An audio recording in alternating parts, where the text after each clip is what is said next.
Shalom, praise the Lord. Bible verse of the day. అంతటా పేతురు, వెండి బంగారములు నా యొద్ద లేవు గాని నాకు కలిగినది నీకిచ్చుచున్నాను. నజరేయుడైన యేసుక్రీస్తు నామమున నడవమని చెప్పి వాని కుడి చేయి పట్టుకొని లేవనెత్తెను. వెంటనే వాని పాదములను చీలమండలును బలము పొందెను.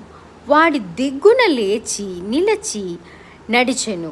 నడుచుచు గంతులు వేయుచు దేవుని స్తుతించుచు వారితో కూడా దేవాలయములోనికి వెళ్ళెను.